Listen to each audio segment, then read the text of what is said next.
నమస్కారం. మీ అందరికీ భాను కథలలోకి స్వాగతం. ఆకాష్ వాళ్లు తిరిగి వెడుతూ ఉండగా ఒక జీపులో కొంతమంది రౌడీలు అడ్డగించారు. డ్రైవర్ బ్రేక్ వేయడంతో అందరూ ముందుకు చూశారు. జీప్లో నుంచి రౌడీలు దిగుతూ ఉన్నారు.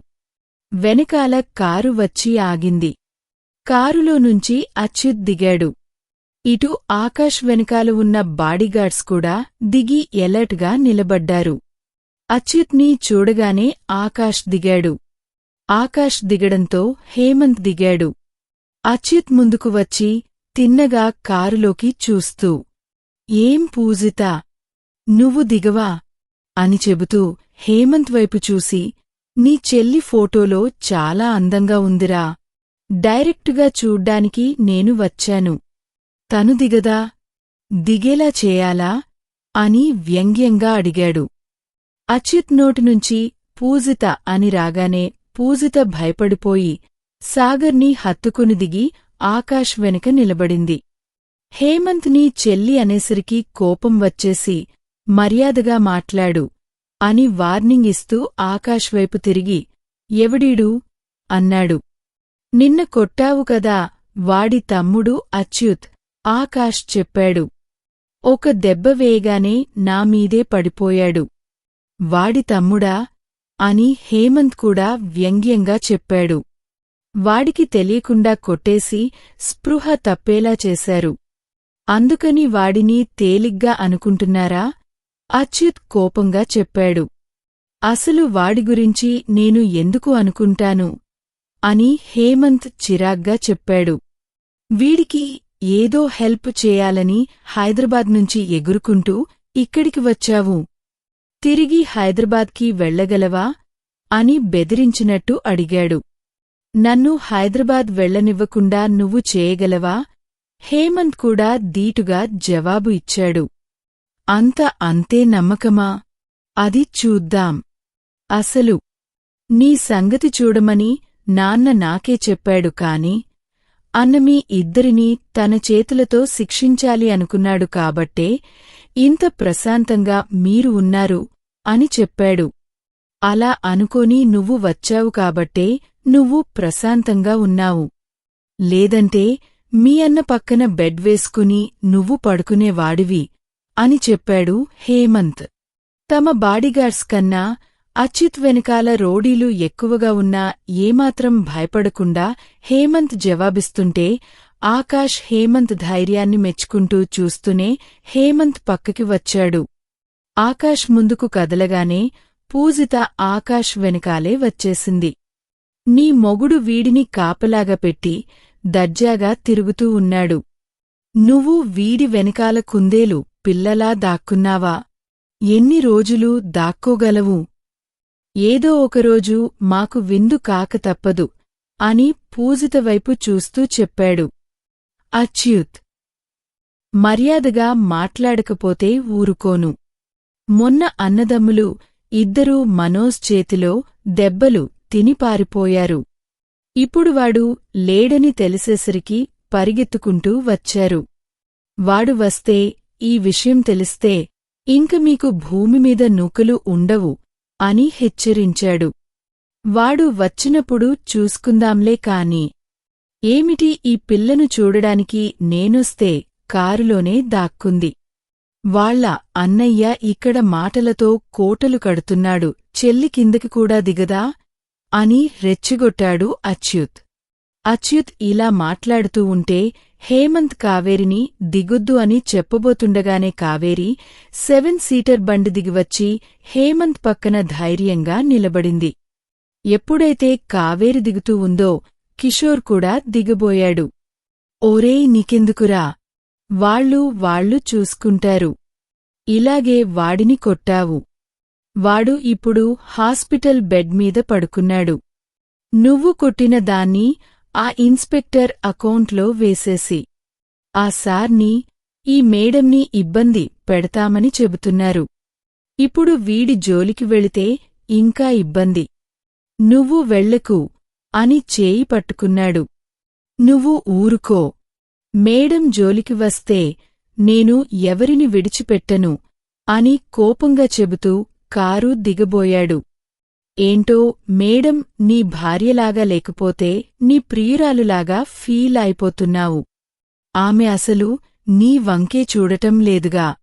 అయినా నీకు ఎన్నిసార్లు చెప్పాను, ఇంతలా ఎందుకు కనెక్ట్ అయిపోయావు అని మందలించాడు సతీష్. 3-4 సార్లు మీద పడిపోయింది.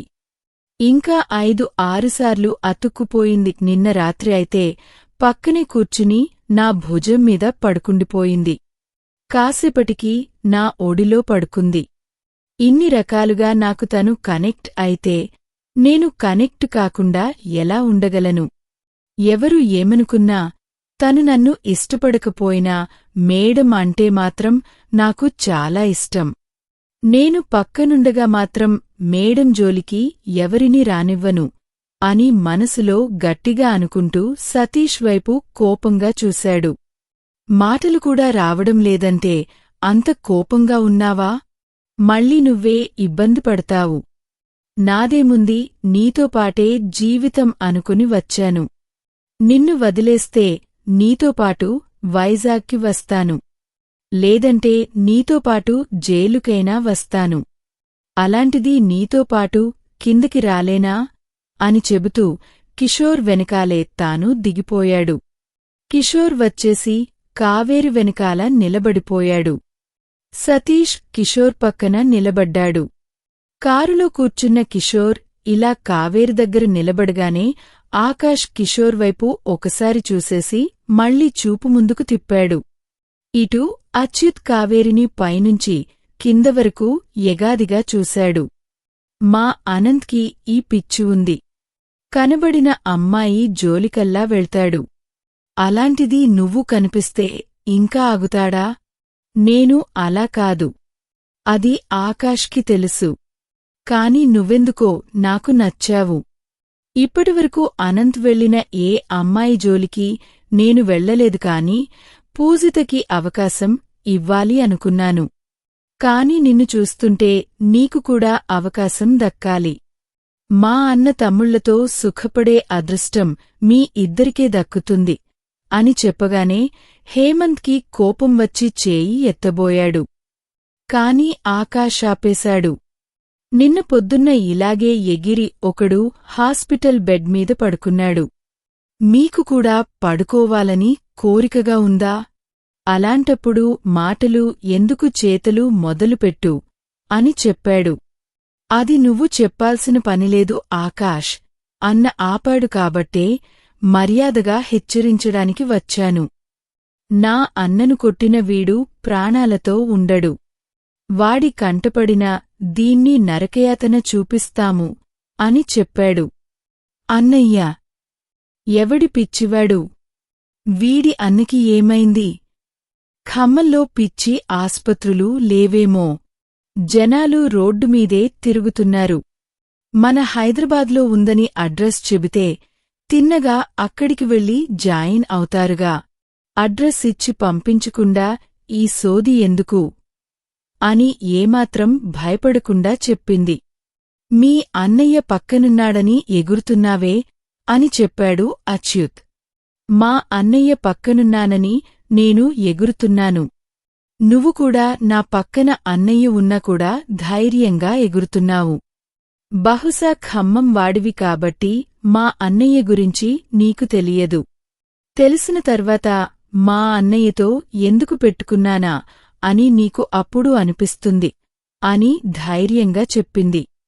అన్నయ్యకు మాటిచ్చాను కాబట్టి ఊరుకుంటున్నాను అని చెబుతూ కోపంగా కావేరి మీద చెయ్యి వేయబోయాడు. కావేరి అన్నమీద నమ్మకంతో కొంచెం కూడా కదలలేదు. హేమంత్ మాత్రం ఆ చేయి పట్టుకుని గాల్లోనే ఆపేశాడు. కాని కిషోర్ మాత్రం కావేరిని పక్కకు జరిపి తాను ముందుకు వచ్చేశాడు. హేమంత్ కిషోర్ వైపు ఆశ్చర్యంగా చూసి మళ్లీ అచ్యుత్ వైపు తిరిగాడు. ఓరే! మా అన్నకు మాటిచ్చాను, మా అన్నకు మాటిచ్చాను అని 10 సార్లు చెప్పుకుంటున్నావుగా. మీ అన్నతో పాటే కలిసిరా. అనవసరంగా రెచ్చిగొట్టుకు అని ఆ చేతిని బలంగా విసిరేసరికి అచ్యుత్ 4 అడుగులు వెనక్కి తూలి కింద పడకుండా బ్యాలెన్స్ చేసుకున్నాడు. హేమంత్ చిరాగ్గా చూస్తూ, ఈ ఆకాష్ ఏదో గొప్పగా అనంత్, అచ్యుత్ అని చాలా బిల్డప్ ఇచ్చి చెప్పాడు. అందులో ఒకడు చేత్తో మెల్లగా కొడితే ఇంకా లేవలేదు. ఇంకోడు బలంగా విసిరితే ఇంత దూరం వెనక్కిపోయాడు. మళ్ళీ వెధవ మాటలు ఒకటి. రే, ఇప్పుడు పో, మీ అన్నకి నయమైన తర్వాత రాపో అని చెప్పి కావేరిని పట్టుకుని కిషోర్ వైపు ఒక చూపు చూసి ఆకాష్ వైపు చూసి, ఆకాష్, కార్ ఎక్కు అని చెప్పి తాను వెళ్లి కార్ ఎక్కాడు. కావేరి, కిషోర్ అందరూ ఎక్కేశారు. ఆకాష్ పూజిత సాగర్ ఎక్కిన తర్వాత తాను ఎక్కాడు. ఒక్క వారం ఎదురు చూస్తూ ఉండండి.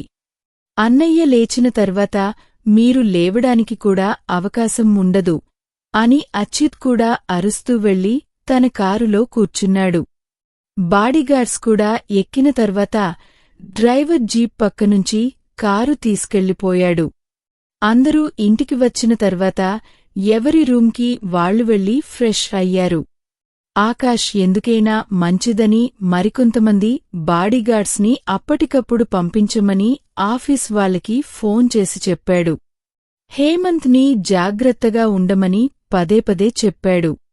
హేమంత్ వాళ్ళ గురించి ఆలోచించడం లేదుగాని కిషోర్ కావేరి పక్కనే ఎందుకు వచ్చాడా అని కాసేపు ఆలోచించాడు. తర్వాత అది కూడా వదిలేసి కావేరి ఇవాళ ఎలా ఉంటుందో చూడాలి అని గట్టి నిర్ణయం తీసుకున్నాడు. ఇంకా ఆ రోజు రాత్రి ఆకాష్ హేమంత్ రూంలో సపరేట్గా ఇంకో మంచం వేశాడు. అన్నయ్య పక్కన ఉండడంతో ధైర్యంగా కావేరి పక్క మంచం మీద కూర్చుని ప్రశాంతంగా దైవ ప్రార్థన చేసుకుంది. అమ్మ దీపం వెలిగించి కాలేజీకి వెళ్లమంటే ఏ రోజూ వెళ్లలేదు. హారతి ఇవ్వడానికి కూడా నిన్ను గంటలు గంటలు పెలవాలి. ఇప్పుడు బుద్ధిగా దైవ ప్రార్థన చేసుకుంటున్నావే అని నవ్వుతూ చెప్పాడు హేమంత్. నా కంటబడిన దయ్యం నీ కంటపడితే అప్పుడు తెలుస్తుంది అని మూతి తిప్పింది కావేరి. ఒకేసారి ఇద్దరికీ భ్రమలు రావులే కావేరి అని చెప్పాడు. అన్నయ్య ఏమనుకున్నా ప్రశాంతంగా ప్రార్థన చేసుకుని దిండు కింద ఫోన్ పెట్టి దుప్పటి నిండుగా ముసుగేసుకుని పడుకుంది. అందుబాటులో అన్నయ్య ఉన్నాడని ధైర్యంతో వెంటనే నిద్రపోయింది. ఇటు సతీష్ కిషోర్ పక్కన పడుకుని కావేరిని వదిలేయమని మళ్లీ నీతి బోధ చేస్తూ ఉన్నాడు. వాళ్ళ అన్నయ్య ఇన్స్పెక్టర్ వాళ్ల ఇల్లు చూశావు కదా, ఎంత హై క్లాస్గా ఉందో. ఆ అమ్మాయి గొప్ప చదువులు చదివింది. బెంగళూరులో నెలకు 1,50,000 జీతం వచ్చే తన బావని కోరుకుంది. అలాంటివాళ్లు మన వంక కన్ను ఎత్తికూడా చూడరు. నువ్వు ఆశపడకు అని చెప్పాడు. నేనేం ఆశపడటం లేదు, కింద పడటం లేదు. తనే వచ్చి నామీద పడిపోతుంది. నువ్వు తప్ప నాకు ఇంత దగ్గరగా ఎవరు వచ్చారు? అందుకే నాకు తెలియకుండానే ఇష్టపడ్డాను. అంతే, మేడంకి నేనంటే ఇష్టం లేదని నాకు తెలుసు. నేనేమీ ఫీలవ్వనులే అని పక్కకు తిరిగి కావేరి గురించి ఆలోచించడం మొదలుపెట్టాడు. సతీష్ కాసేపు గొనిగ నిద్రలోకి జారుకున్నాడు. కిషోర్ కాసేపు కావేరి గురించి ఆలోచించిన తర్వాత అతని దృష్టి కావేరి చెప్పే దయ్యం మీద పడింది. ఈ కావేరి మేడం ముందు నన్ను చూసి దయ్యం అనుకుంది. తర్వాత గదిలో ఇంకోసారి దయ్యం అని నన్ను అతుక్కుపోయింది. ఇంట్లో కూడా అలాగే ఎంతమంది పట్టుకున్న కూడా నా దగ్గరికి వచ్చేసింది. తరువాత హైదరాబాదులో బస్సు ఎక్కి సూర్యాపేటలో తిన్నగా నా దగ్గరికి వచ్చి నన్నే పట్టుకుని నిద్రపోయింది. షాపింగ్ మాల్లో దయ్యం అనుకుంటూ వాడిని ఎవడినో పట్టుకోపోతే నేనే అడ్డొచ్చాను. పక్కనున్న వాళ్లు ఎవరూ తన కంటికి కనిపించలేదు కాని నేను మాత్రం తన కంటికి కనిపించాను.